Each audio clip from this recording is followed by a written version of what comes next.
Hello and welcome here to the online lesson show. My name is Florian Alexander Zorn, and it's a very special night. We've got a huge honor that we have a guest. His name is Minnemann, and he's a drummer, he's a vocalist, he can play the guitar, the bass, compose, produce. We will have detailed interviews for those items, but first of all, we're gonna hear him play. His first track is gonna be Katze from one of his solo albums. It's not from this one, but we're gonna talk about that later. Let's have a listen to Katze.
What an incredible performance. Super cool song from Minnemann, which is called Katze. An incredible musician. We're gonna have him here in the next couple of seconds, and we're gonna ask him some questions. The thing is that Marco not only plays the drums for this music. By the way, nice having you here, Marco. Oink, oink, oink, oink. Hello. Good to be here. Yeah, thanks for coming. Thank you for inviting me over. You not only play the drums there, you compose your own music, you play the guitar. I saw you playing even bass, singing. How did that musicianship come from, or where does it come from? I don't know, I'm not good for anything else, it seems. You know, I can't even cook you a proper meal, that's what I always say, but maybe I'm good for something, I have no idea. Okay. Music was always kind of, you know, branded deeply, you know, into my soul, I suppose. And I listened to music from a very young age and understood why music liked me and why I liked the music then. You know, I guess, you know, it sort of, you know, came in handy.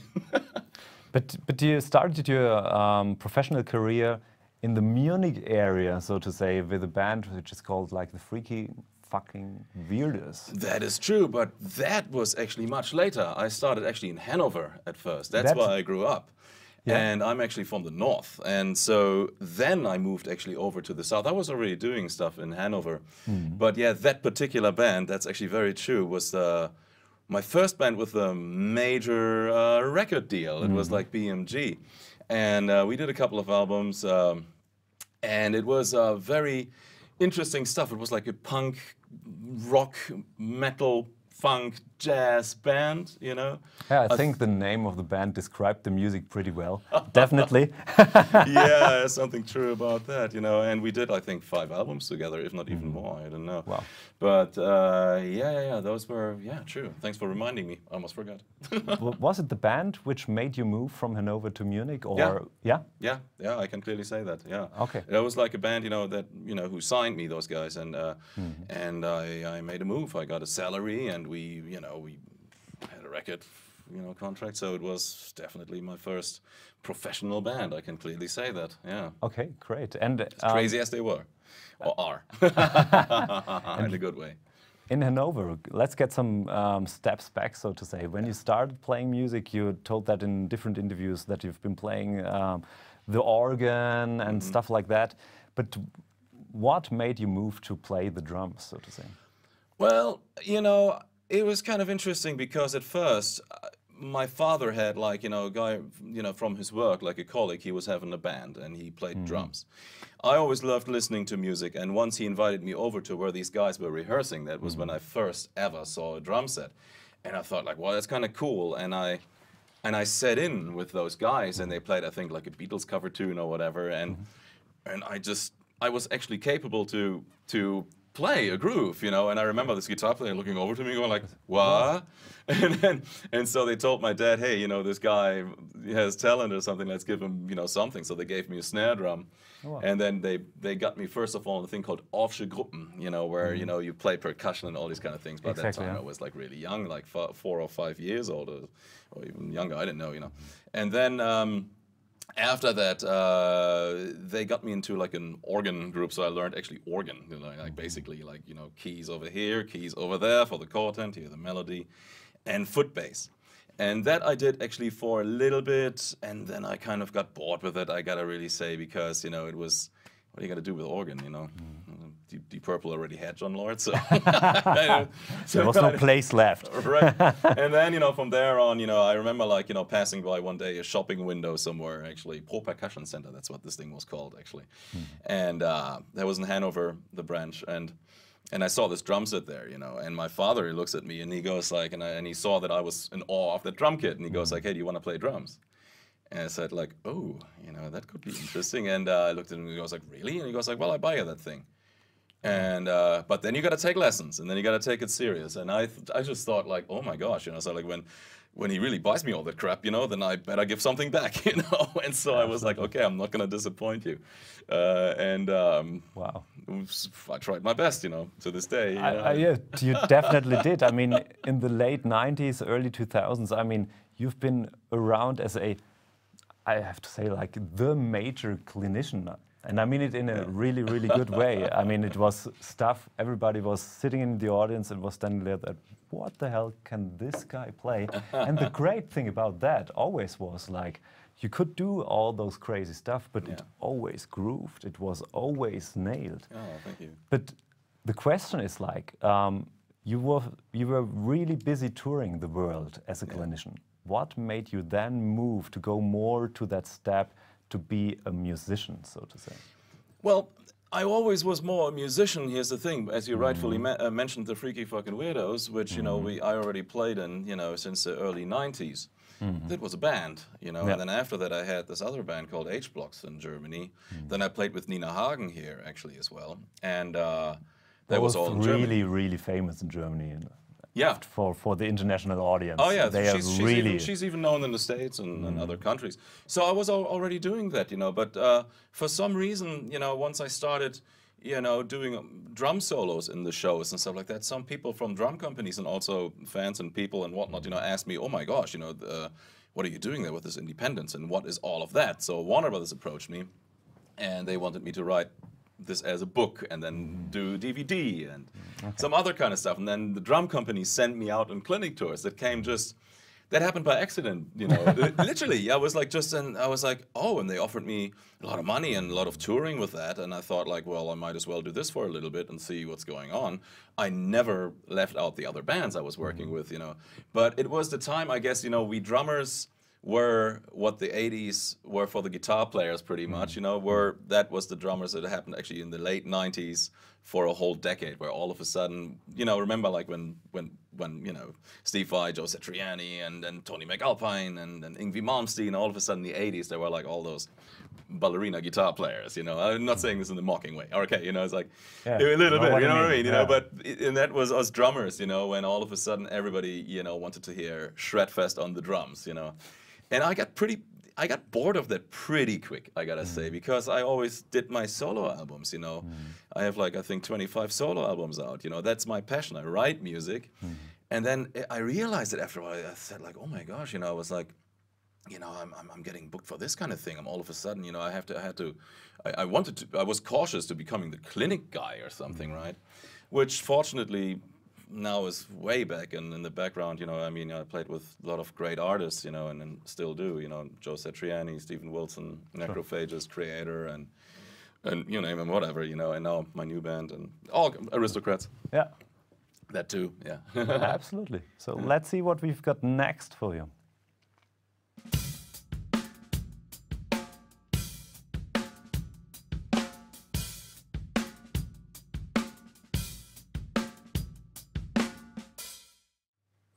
Talking about drum style, you've got your totally unique drum style for everybody. I mean, you've played something at the beginning, but we picked something out on YouTube, on your YouTube channel. Let's have a listen to that. Okay.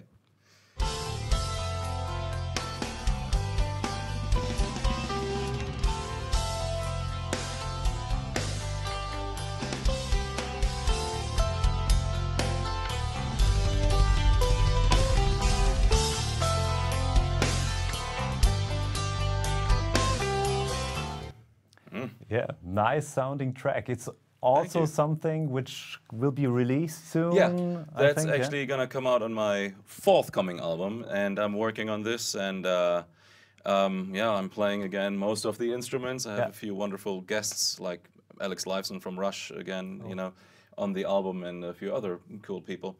But yeah, that's what I'm working on, you know. So my home, well, I have a studio in there, right? You know, that was your studio, right? That was, you know, my downstairs room, you know. And so that was actually like a tail end actually of one of the new tracks, and it's in 5. It is a slow 5, as you heard.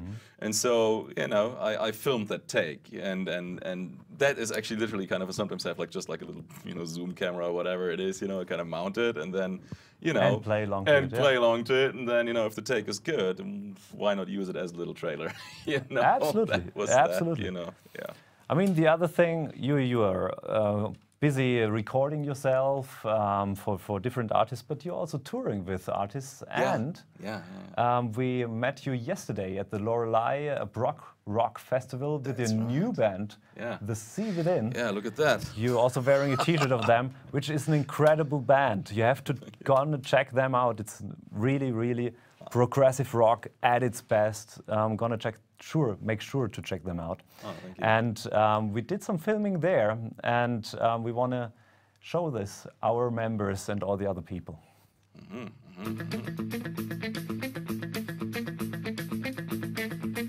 Playing live for me is a bond between the audience and yourself.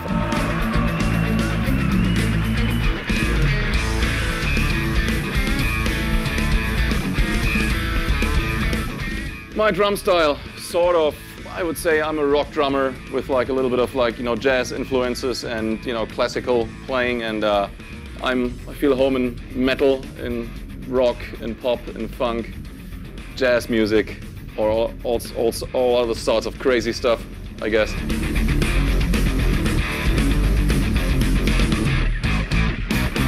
Oh, the thing is, like, I started playing organ at first with like 2 manuals and then foot bass. And I also started playing guitar a while later. So when I picked up the drums, my idea of kind of, you know, looking at, let's say, George Lawrence Stone's stick control book was also to not play it with the hands, but also with the feet, but then also with different instruments, you know, on the feet. So that's why I kind of incorporated first a second hi-hat. And then I played, let's say, parallel between 2 hi-hats, and then I needed actually another kick drum, so I kind of, you know, put a gong drum over here, which became sort of like a kick drum replacement. And then this whole independence concept developed. So, you know, 6-way independence, playing with this side against that side, against this side, against that side, against this side, against that side. And then also, like, you know, with single, basically hands and or feet, like singled out and melodying over it, or playing an entire pattern, you know, together. So I guess, you know, that was by that time a pretty unique approach, and maybe that's my unique side. I do write music, and that's how I mainly actually see myself, or would like to see myself, because that's what I mainly really do. In my home studio, I write music, I play all the instruments, I can't do anything else. And so basically, what happens is, like, especially if I, you know, for my solo albums, I can do whatever I want. Now, when I write, for example, for my band The Aristocrats, or for The Sea Within, or something like that, when we do that, you kind of tailor sometimes the songs to who's in the band, and then you kind of think like, how would it sound if this person plays it or interprets it, you know? So it comes with experience, I would say.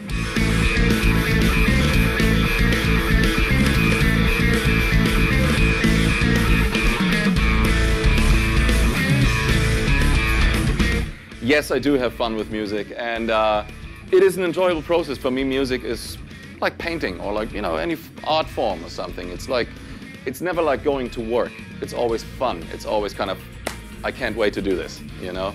And so, yeah, it comes automatically. If it calls you, if music kind of, you know, wants to be your home, you'll figure that out on your own.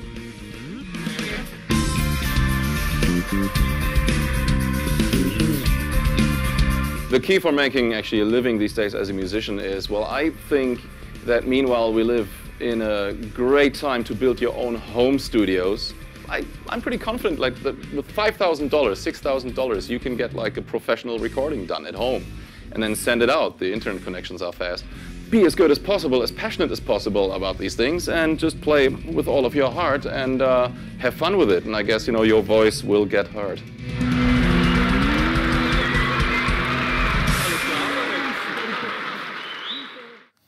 A huge festival there at the Lorelei. Yeah, go ahead. That was the first gig with that band, and you sounded great, all of you.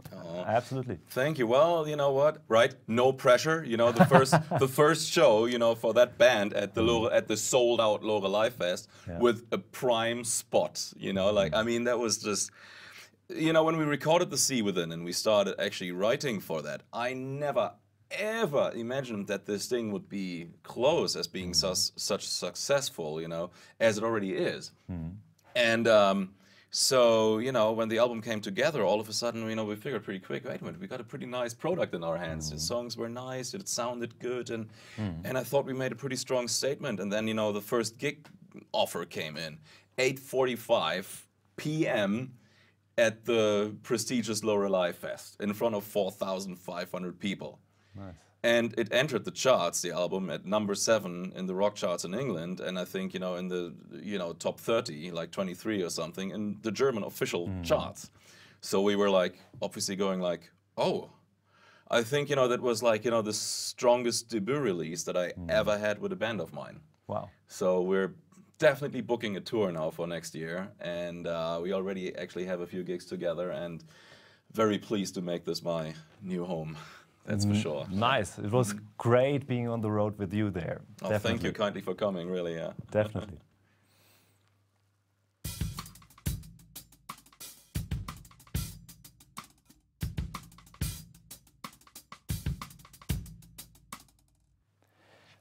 Statements. Oh, dear. So this is always something we try to ask people who know you to tell us something about you, like giving some feedback to the artists that we host on our show.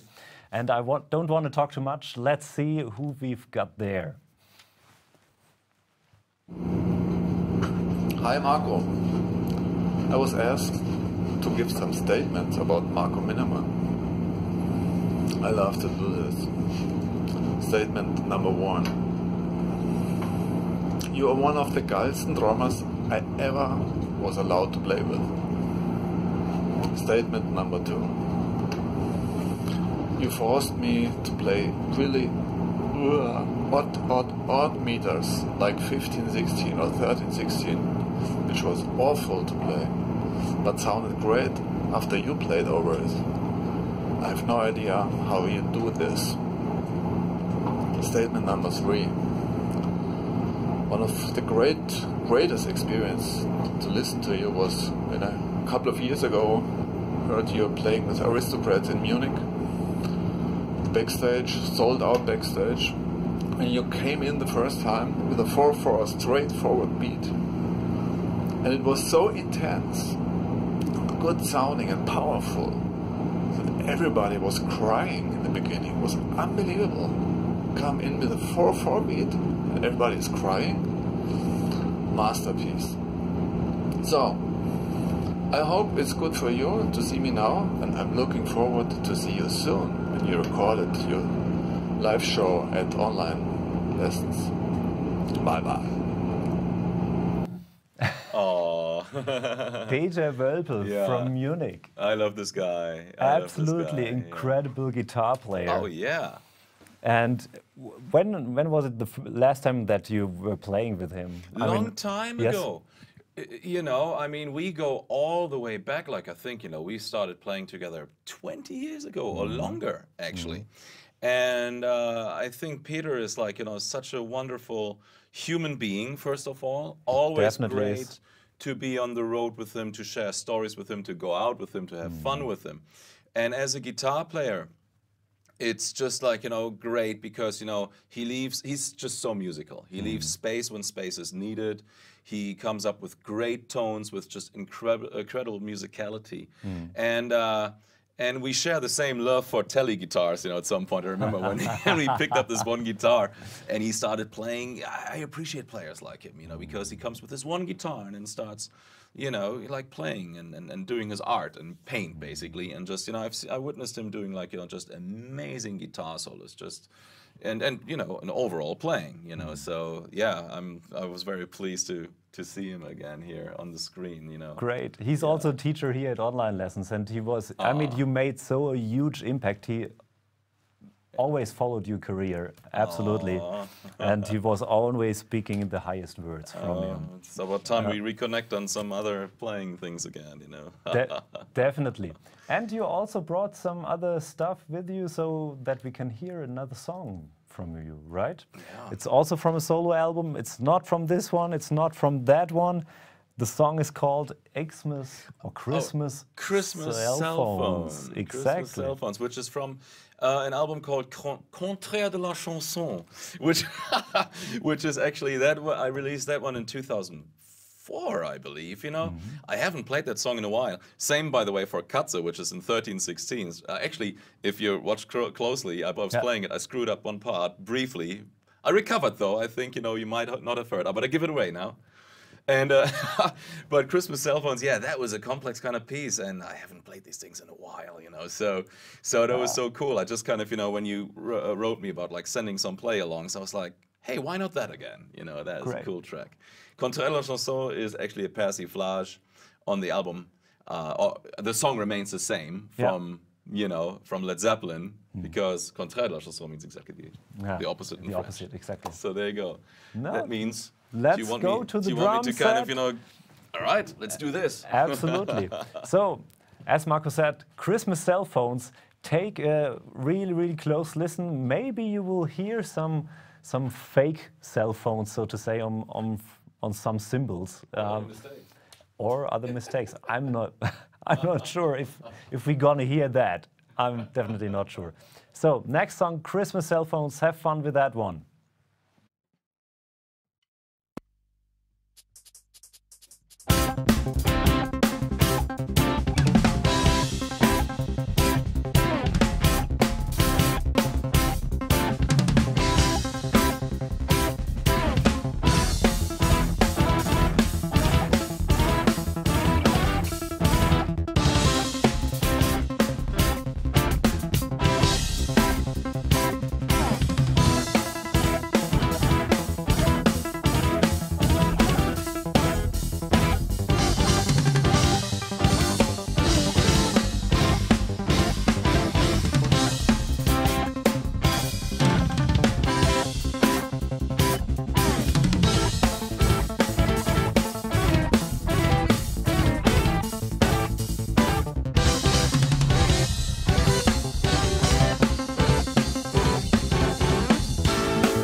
So the next topic is gonna be equipment, and Marco has a pretty unique setup of his drums, and I'm sure that everybody wants to know how you came up with the idea. I mean, you already told us why you're using a gong tom, but why, for example, are you using a 10, 12, and then an 8-inch tom? Why are you using a 24-inch bass drum? I mean, the sound is incredible, I have to say. I'm blown away. I'm only sitting like 6 or 8 meters away from this drum set, and I'm really blown away by that kick drum. Literally. Amazing. Exactly. Exactly. So what made you choose those sizes and the setup of those drums?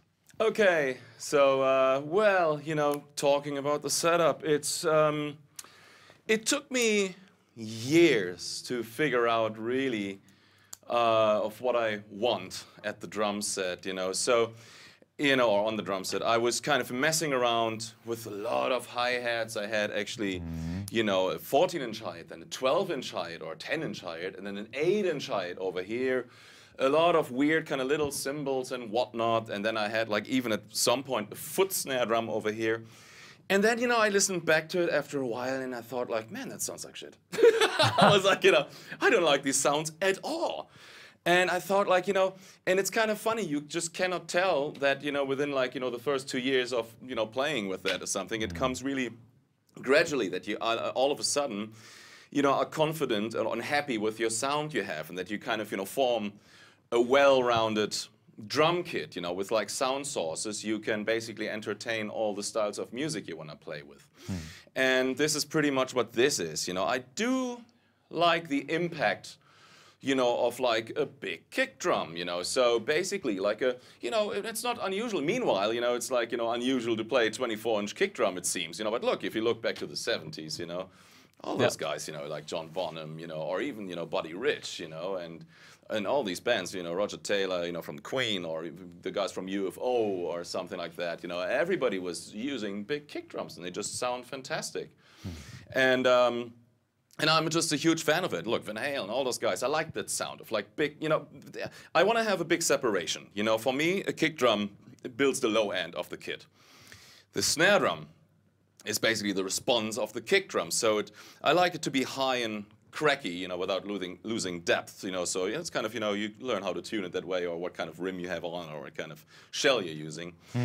As far as the toms go, that for me is the mid-range. That's where melody happens, you know. And I guess, you know, with 8, 10, 12, 16, 18, you pretty much have like a very wide palette.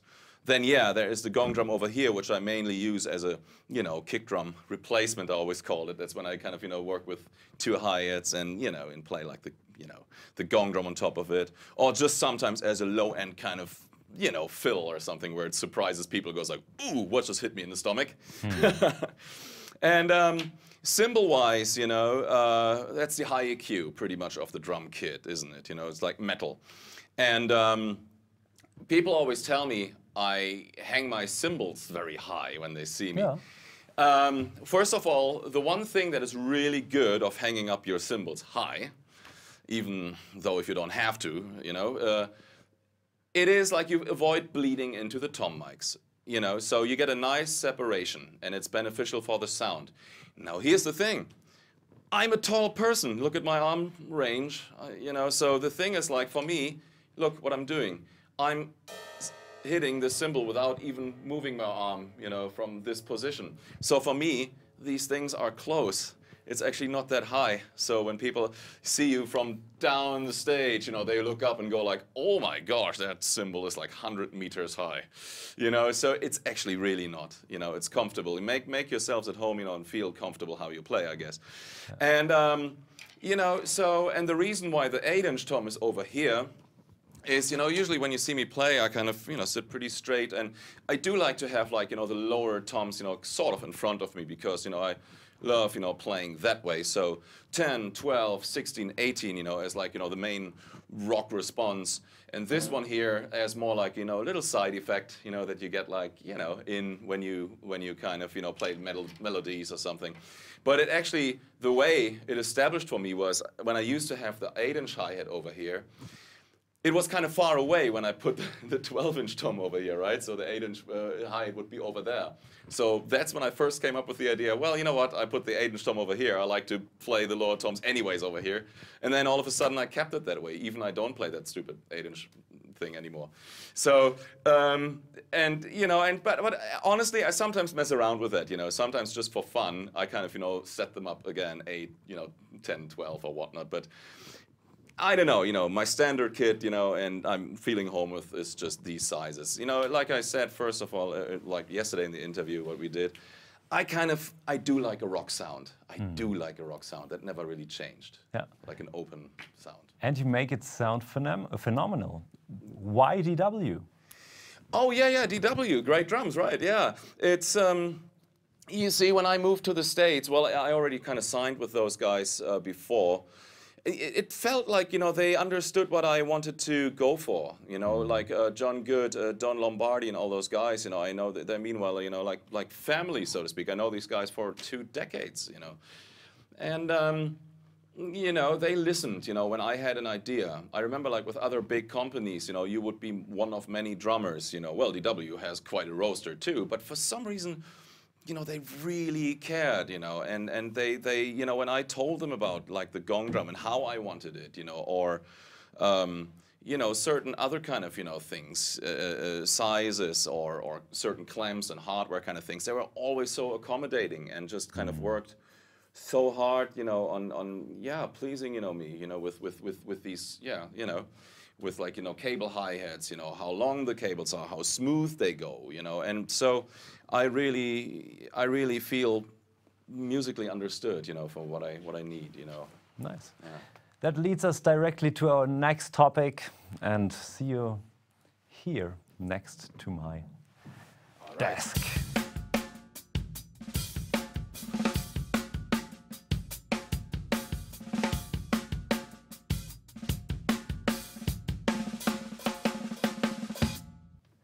Hot throne. Oh dear. That means we've got 1 minute to ask many questions. I've got a couple here. I feel the heat already.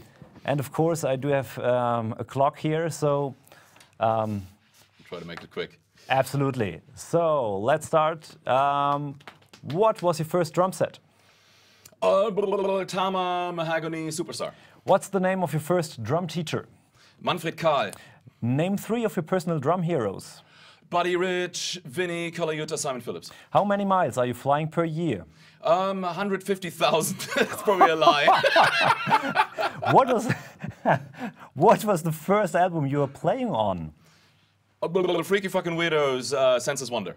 How many CDs have you been recorded with you as a drummer over the years? 1,523. I don't know. Wine or beer? Wine or beer, both. Both. How many snare drums do you own? Possibly around 53. Which was the best drum sound on CD you ever heard? Give Blood, Pete Townsend, Simon Phillips. Studio or live? Both. How many different instruments can you play? 5,850. Okay. Okay. Yeah, that was really quick. Really cool. Did we kind of get all the questions in? No. But we've got 1 minute. Okay.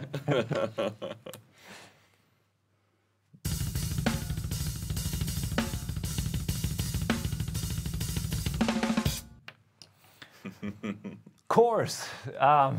As I said earlier, I mean... Which is also banned from England. Scotland. Sorry. And a terrible beer in the States. Okay, sorry. That's definitely true. Oh, yeah. We picked you up yesterday at the Lorelei Festival. Yeah. We came in to Neustadt at a ridiculous time, really late or early in the morning, so to say. But we've been here at the studio at 9:30 or 10 a.m. Yeah. You've been here already, and we recorded courses or one course with you, several lessons. True. Why did you choose the topic of? Oh, that's another. Sorry. I put the timer again, so to say. So, control and independence is the topic of the course. Why did you choose that topic? You chose it. No, I was kidding. No, well, you know, It's, you know, these are the things that people ask me a lot, you know, online or in clinics or when I play live, you know, they go like, hey, how do you use your fingers? Or what would you recommend as independence exercises, you know, or how do you get speed? Or what foot technique are you using and stuff like that. So I thought like, you know, might as well, or odd meters, I get that a lot too. So yeah, that's why we've been talking about this. Okay, so then we put an intro together for that course. Let's have a listen. Already, wow. Yes, what you did there.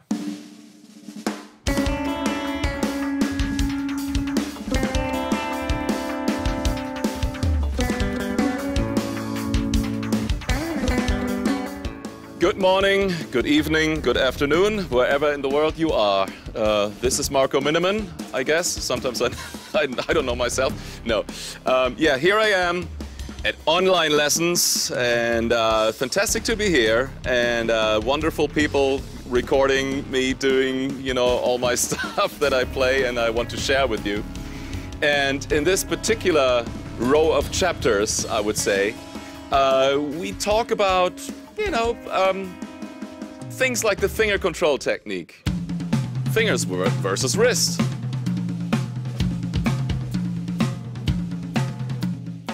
Then we talk about speed between hands and feet, hands and the feet.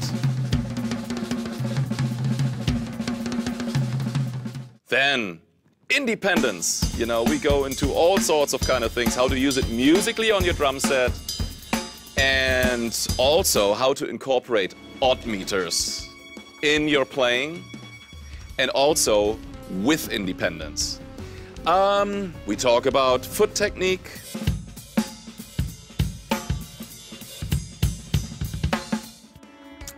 And we have some nice grooves for you also. So, you know, join in. Hope you're having fun with this, as much as I did when recording it. Well, we're still going, but it's already fun. And, well, see you on the screen. Yeah. I can't believe I looked that silly into the camera, like, look at me playing. But the incredible thing is, I mean, you are teaching so well. You definitely know what you're doing. And I mean, is it right that you don't teach that often, so to say? I mean, you're not a professional teacher. It's not the right thing, but you're not teaching that often. But you make it really clear, you can understand, and it's really complicated what you're doing, but you have a nice way of breaking it down. Where does it come from? Do you sell? Well, you know, okay, I want to be aware of what I'm doing. Yes. That's the thing. That's kind of maybe the OCD side of me, you know, something like that, where I really want to know what I'm doing. You know, so I am fully aware if I'm playing actually, you know, a 15/16th, or if I'm playing a quintuplet over it, or whatever, and all these kind of things. So these are things I want to know, and if it's 5 against 7 against 9 or whatnot, I want to know, you know, how it sounds and make it clear, you know, to myself, and therefore also, you know, to the people who are watching this. But you're absolutely right. I do not really teach, and I don't even practice. You know, it's like well, I do, right? Because we play every day, you know, like that's the thing. You know, going out on the road with so many bands. I write music, therefore I'm learning it. And I also sit down and love improvising drum solos, for example. And then when something beautiful falls from the sky, then I want to know what that is. And I go like, okay, what did I play? And then I practice and kind of go into details. But no, you know, I don't really do a lot of clinics. I don't have the time for it, you know, but you know, when I'm, you know, off tour for like a few months and people ask me, I'm happy to give questions. That's why I'm sitting here and I give answers, and so yeah, having fun with it, and I hope, you know, that you got something out of it too. Yeah, absolutely, absolutely. I have to say, really, really a big thank you. We are already coming to an end for the show. We're gonna hear a drum solo from you, but okay. before we do that, as I said, a huge thank you. We did something for you. I know you're an Evans guy, but maybe you like what's in there, because we've got a dear friend from online lessons, and her name is Juliana Seib, and she's a painter, and she painted you on this beautiful drum head, and that's for you. Oh, thank you so much. Hope you enjoyed the time here. Oh, that is so sweet. We definitely did. It was only 1.5 days, but it was really intense. It was great having you here, Marco. Thank you kindly. Thank you for everything. Hey, that is so cool. Thank you so much. Julia is her name? Yes, Julia Zeit. Awesome. Thank you, Julia. That's so Baraban sweet. Drums. You're gonna look her at Instagram and all those platforms. And of course, before you go and play, make sure to check out marcominnemann.com. Make sure to check out the new band, The Sea Within, of course, The Aristocrats. All those incredible albums. You've got such a crazy amount of output. It's ridiculous. No, other people go to work, you know. So there you go. Absolutely. I work too. Cool. Yeah. Okay, so gonna enjoy your solo. How long do I have? I mean, a couple of minutes, definitely. A couple of minutes, definitely. Or give me a sign when to stop, then I guess. Okay. Thank See you, you, everyone. Cheers. So, the next show is going to take place next month. The guest that we do have, we won't tell you now. Go on onlinelessons.tv and check out at the topic there at show. And you will get all the infos there. You can also go there and write yourself into the newsletter and all that kind of stuff. Hope you enjoyed that show. We definitely did with Marco, and we're gonna enjoy your last solo. Thank you.